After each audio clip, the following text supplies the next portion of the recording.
What's going on, baseball fans? How you doing? So the Minnesota Twins have gotten off to a pretty bad start this year, but they are playing better as of late. So in this video today, I'm going to go over 5 reasons to why I think we should not count out the Minnesota Twins just yet. Let's go talk about it. So reason number 1, the offense. The offense for the Twins this year has still been very good despite the Minnesota Twins struggles as a whole. As we can see here, the Twins right now, they're 20-29. They're 8 games back in the Central. However, like I said, they have been playing better as of late. 7-3 in their last 10. They've won 4 straight games. So the Twins, they are starting to play a little better as of late. And one reason is the offense. As we can see, the Minnesota Twins offense, they rank 7th overall this year in offensive runs above average.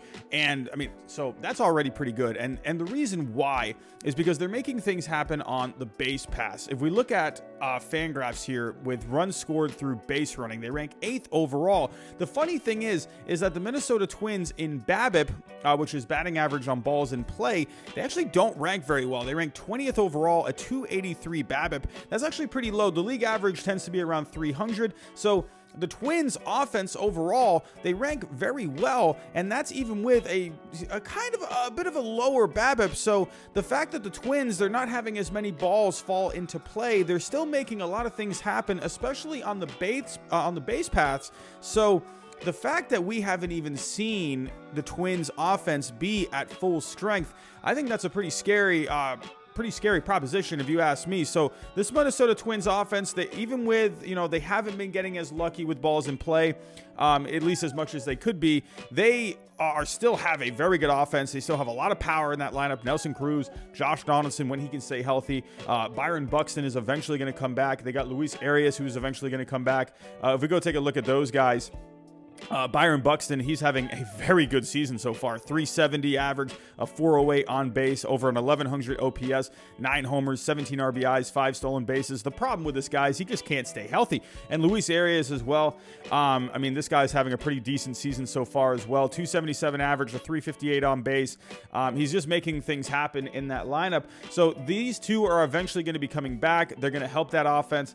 And hey, this Minnesota Twins offense, it's still very good, and definitely one reason why I'm not going to worry too much about this Twins team just yet. So my next reason is Kenta Maeda. Kenta Maeda was having a very good season last year. However, he's kind of fallen off this year. He's having a bit of a tough time. If we take a look at the Minnesota Twins starting pitching this year, they rank 24th overall. That's not going to get it done. If we go take a look at Kenta Maeda, he has just not been having the kind of a year a lot of people were thinking he was going to have. I saw some people picking Kenta Maeda to possibly be even a Cy Young candidate this year. One reason Kenta Maeda did really well last year, if you take a look, I was just talking about BABIP a second ago with the offense, but it also, you can talk about BABIP when it comes to pitching. If you look at the BABIP, he had a very low batting average on balls in play, a 208. That is extremely low. If you look at his career average, he has a 278 BABIP. So he was having a lot of success last year because, quite frankly, he was getting a bit lucky. Not a lot of balls are falling into play. However, if you take a look right now, his BABIP this year is a 336. He is getting very unlucky compared to last year where he was getting really lucky. So he's basically having a bit of an opposite season. A lot of balls are falling into play. He's not getting as many strikeouts, not a very low amount, but not as many as he was getting last year. He's walking more guys this year. He is on the disabled list right now.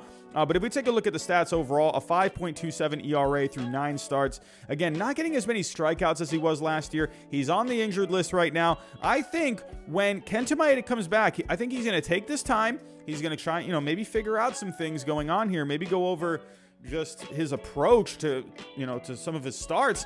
And I think we're going to see a better Kenta Maeda. And I think eventually, like I said, this BABIP is very high. That's very high.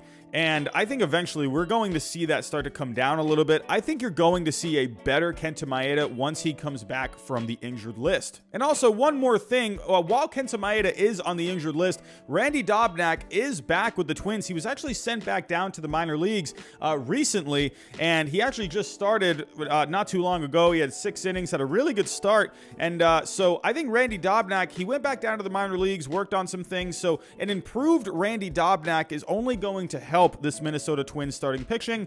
And like I said, when Kenta Maeda does come back, and then you have Randy Dobnak contributing as well, I think the starting pitching, I think they're going to get it turned around. Speaking of starting pitching, another reason why I think we should not worry about the Minnesota Twins too much right now is top prospect Johan Duran. This guy right now is the number 5 prospect in the Minnesota Twins system.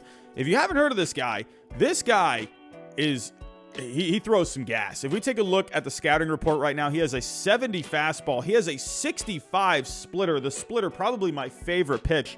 A 65 splitter, that's nasty. He's got a 50 curveball, 50 control, 55 overall. If we take a look, he actually just made his minor league debut the other night. This guy throws 100 miles an hour. If we take a look at this right now, I mean, just painting the outside corner right there. That's absolutely filthy. Take a look at this one more time in his minor league debut the other night. Just painting the outside corner. That was around 100 miles per hour. Johan Duran, I think, definitely could be a big boost for this Minnesota Twins pitching staff, whether he's starting, even coming out of the bullpen. That bullpen could maybe use another arm.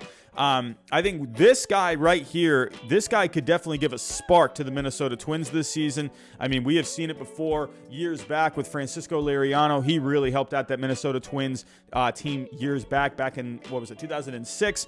I think Johan Duran, I think he could have a similar effect, really give this pitching staff a boost. I'm excited to see what this guy can do. I mean, the fact that he can throw around 100 miles an hour, he's got a nasty splitter. Look out for Duran eventually. And my last reason here is simply just the schedule. The Twins have a pretty favorable schedule coming up over the next few weeks. We got the Royals coming up for a few months. You got the Orioles, which... Again, that's not a great team as well. And then you got the Royals again, where if you take a look at the standings, the Royals are just ahead of the Minnesota Twins. So this is the Twins' chance to leapfrog the Royals in the standings. I mean, they do have a couple of tough series back-to-back with the Yankees and the Astros, but then they got the Mariners. That's a team under 500. They got the Rangers. That's a team under 500. They got a Reds team for a couple of games. That's a team under 500. And then they got a big 4-game series with the Indians. They got a 3-game series against the White Sox coming up.